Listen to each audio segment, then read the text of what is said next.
হবিগঞ্জের লাখাইয়ে উপজেলা পরিষদ নির্বাচনের প্রচার প্রচারণায় ব্যস্ত সময় কাটাচ্ছেন প্রার্থীরা। ভোটারদের দ্বারে দ্বারে গিয়ে চাইছেন ভোট, দিচ্ছেন উন্নয়নের নানা প্রতিশ্রুতি। 10টি বছর আমি এলাকার জন্য কাজ করেছি, জনগণকে সময় দিয়েছি, জনগণের সাথে মিলেমিশে লাখাই উপজেলার উন্নয়ন করেছি।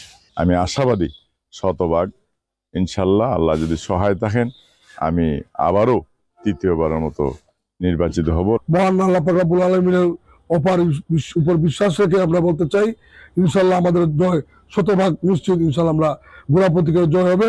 এই পর্যন্ত লাখাই উপজেলার প্রতিটি গ্রামে গণসংযোগ বা মানুষের কাছে যাইতেছি, যে অবস্থা দেখছি ইনশাল্লাহ আমি জয়ের আশাবাদী।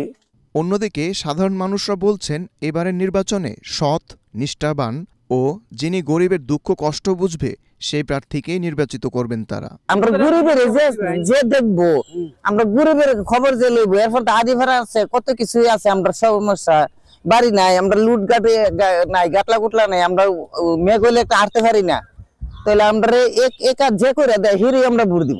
ভালো প্রার্থী যে উন্নয়ন করবে হেরে আমরা ভোট দিতে চাই। আমাদের বিপদ আপদে যারা আমরা সবসময় পাবো, আমরা এমন ব্যক্তি একজন চাই আর কি, যে উপজেলা নির্বাচনের পরিষদে আবার পুনরায় যাবে আর কি। রাস্তাঘাট খাল বিলের টাকা সম্পদ মাইরা খাবে না, এই ব্যক্তিকে আমরা চাই। এদিকে প্রার্থীরা ভোটারদের মন জয় করার জন্য উপজেলার উন্নয়নের বিভিন্ন প্রতিশ্রুতি দিয়ে ভোটারদের আকৃষ্ট করছেন বলে জানান এই কর্মকর্তা। আশা করি যে অবশ্যই একটি অবাধ সুষ্ঠু নিরপেক্ষ নির্বাচনের জন্য প্রশাসন সরকারকে যেরকম সরকার যেভাবে চায়, কমিশন যেভাবে চায়, বা আমাদের যে ইচ্ছা সেটা হলো যে নিরপেক্ষ সুষ্ঠু অবাধ নির্বাচন হবে। 6টি ইউনিয়ন নিয়ে গঠিত লাখাই উপজেলায় মোট ভোটার সংখ্যা রয়েছে 1,28,676 জন। Sheikh Fahim, Asian television.